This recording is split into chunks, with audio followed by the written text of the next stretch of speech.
The scene where Jinu steps in front of Rumi during Gimma's attack was one of the most emotional moments in K-pop. Demon hunters, but did he really die? Or is he actually alive and set to return in a possible sequel alongside the Huntrix, warriors? Since the 15th century, there have been warriors very different from what you might expect. No swords, axes, or shiny armor here.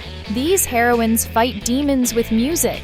Their voices are so powerful they strengthen the legendary Humoon, a mystical protective barrier that keeps humans safe. In the 21st century, that mission ended up in the hands, or better yet, the microphones, of Rumi, Mira, and Zoe. But of course, nothing in life is ever that easy. One of them, Rumi, hides a huge secret. She's part demon. Hold on. Not full-on possessed or anything, just a tiny part. And there's still a chance to save her. But before the Huntrix can activate the barrier, the girls need to face a serious villain, the fearsome Gimma, who wants to collect more souls than free Wi-Fi at a music festival. In the final scenes of K-pop, Demon Hunters, Rumi finally accepts her flaws and tries to fight. But like every hero in training, she doesn't have enough strength yet. That's when things take a turn. Jinu sacrifices himself, stepping in front of the leader and transforming into a magical sword, helping Rumi unlock her full power. With so many clues left in the movie, fan theories bubbling up everywhere, and symbolic elements that still haven't been fully explained, it's hard to believe this is really the end. Come join us now for another video.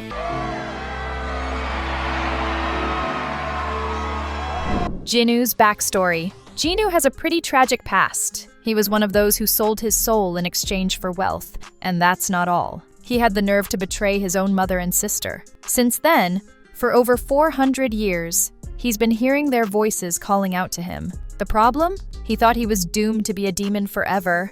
It never even crossed his mind that there might be a way out, until he met Rumi. Redemption. The demons not only tricked Rumi by pretending to be her stage friends, but they also ended up exposing her darkest secret, the one she couldn't even face in the mirror. And the most ironic part? The idea to reveal that secret came from Jinu himself. That's demon friendship for you. During the explosive performance of Your Idol, something different happened. One of the ways to tell if someone's a demon is by their golden eyes and purple markings on the skin. And during that show, the Saja boys didn't even try to hide their dark side. In the scene where Jinu sacrifices himself for Rumi, his eyes, once glowing with that golden demon look, started to shift and turned brown again. A lot of fans didn't even catch that little detail. That moment was Jinu's turning point. Right there, between flashing LED lights and screaming fans, his redemption began. Meeting Rumi made him see something he'd never thought possible: the chance to change. For the first time in centuries, he believed he could be different, that he could finally break free from the voices haunting him and the mistakes that weighed heavier than any hellish chain. The encounter. Meeting Rumi hit Jinu hard, and we're not talking lightly. Even Gimma could feel something different in the air. And let's be real, that guy barely notices when someone changes their hairstyle. For the first time, he saw a new path forming right in front of his demon eyes. After all, Rumi was part demon too, but she always fought against that side of her. And that's when a little seed of doubt began to grow. If she could resist, why couldn't he? Gimma, being sharp as always, caught on quick that something was shifting and called Jinu in for a nice, cozy little one-on-one, the kind with a dark room and some serious psychological pressure. He brought up the past, dangled power in front of him, made tempting promises, and stirred up the darkness. But in those final hours, everything flipped. Jinu saw Rumi expose her pain, her shame, and her flaws, all because of the people she cared about most. She could have embraced her demon aura, shredded on a dark guitar solo, and said screw it to the world. But she didn't. She chose to fight. She fought with her heart. And whether he liked it or not, that touched something deep inside him. Something he didn't even realize was still there. Before you keep reading to find out if Jinu really died, drop a comment below. Jigoi-ma. Sword. Unlike the other members of the Saja boys, Jinu wasn't taken down by a special weapon, a magic blast, or some deadly dance move. None of that. He channeled all his power, his emotions, and most of all the love he felt for the leader of the Huntrix to energize the sword. In many cultures, swords represent protection and justice, and that's exactly what the Saja Boy's leader was doing. Protecting and trying to fix what he helped destroy, a symbolic and powerful act that fits perfectly with the redemption arc he was going through. So no, he didn't just turn into some ordinary weapon, he became a symbol. A guy who once was all darkness but chose to become a blade of light, alive. Now that you understand the full meaning behind that epic scene, here comes the big question. Is Jinu really alive? Or did he actually die when he became the sword? Let's break it down. First off, it's important to remember, he wasn't destroyed, didn't turn to cosmic dust, and didn't blow up into a million pieces. He transformed, or more precisely, he lent his essence to Rumi in an act of love and redemption. And let's be honest, that's not the kind of move someone makes if they're about to die. And there's more. The mystical animals from mythology, the blue tiger and the crow, are still hanging around with Rumi like nothing ever happened. If Jinu had really died, those creatures probably would have disappeared, right? After all, they've always been connected to his energy. Speaking of the blue tiger, one of the final scenes left everyone totally stunned. It was standing on top of a billboard with the word comeback on it. Coincidence? Yeah, I don't think so. That's basically a neon sign saying the sequel is coming.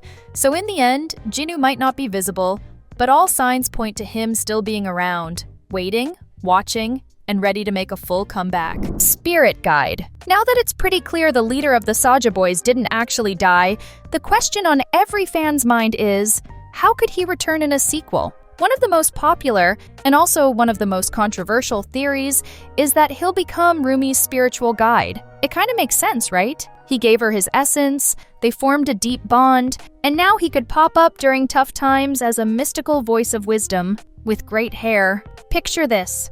Rumi's in serious trouble, about to give up, and suddenly she hears his voice in the wind. Poetic? Totally. Emotional? Absolutely. But let's be real, it's kinda weird. These two built a deep connection filled with chemistry, conflict, redemption, and romance. And now he's just gonna float around giving motivational pep talks? That's not enough for someone who once shared a stage, a soul, and a magic sword with her. Does it make sense in the story's logic? Sure. But the fans who ship this couple aren't going to be happy seeing Jinu floating around, unable to even give Rumi a proper hug. That's basically emotional torture.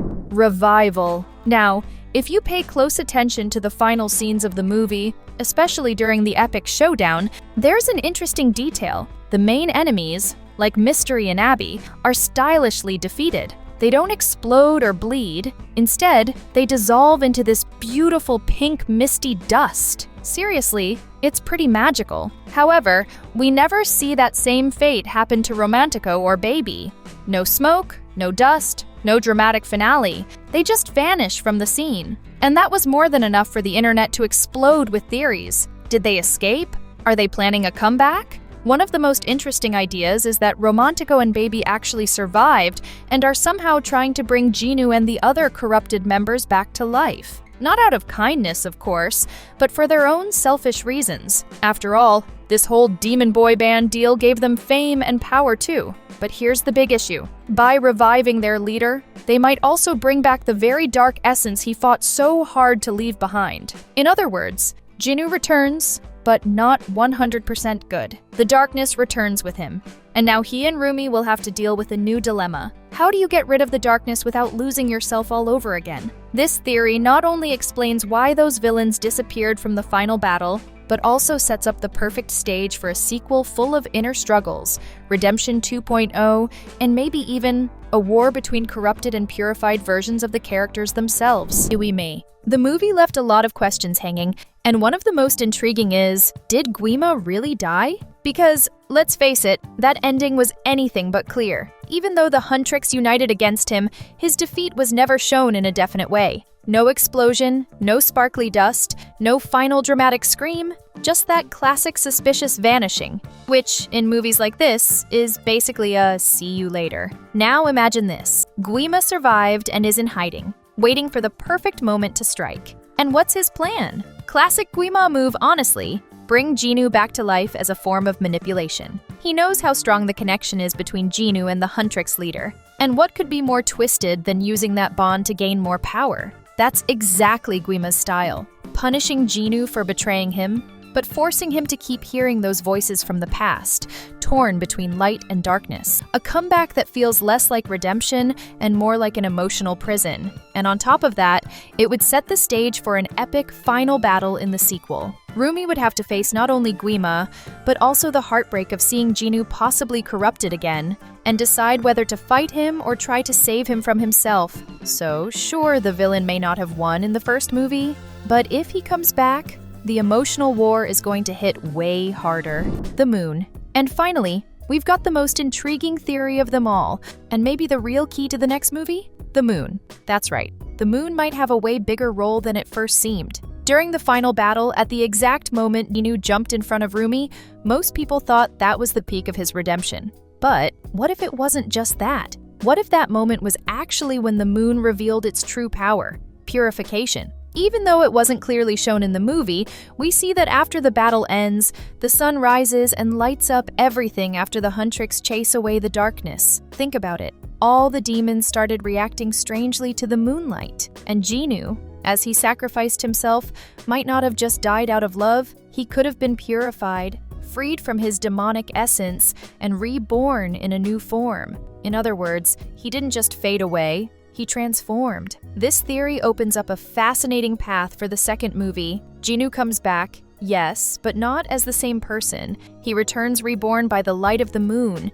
spiritually connected to it, maybe even as her avatar, and joins the Huntrix on an even bigger mission, to wipe out Gimma's threat once and for all. It would be poetic, powerful, and deeply symbolic. The boy born in darkness, saved by the moon's light, now becomes the ultimate weapon against the very evil that created him. That would be a comeback scene worthy of a slow-motion trailer and an epic soundtrack. The creators are definitely bringing Jinu back, with the fanbase flooding the internet with petitions, viral theories, and non-stop demands for a sequel. There's no way they'll let this story end here. The power of fandom is real, and let's be honest, who could resist that kind of pressure? If you're into Bluey and animated shows, we've got 2 awesome videos you'll definitely want to check out. Thanks for watching, and see you next time.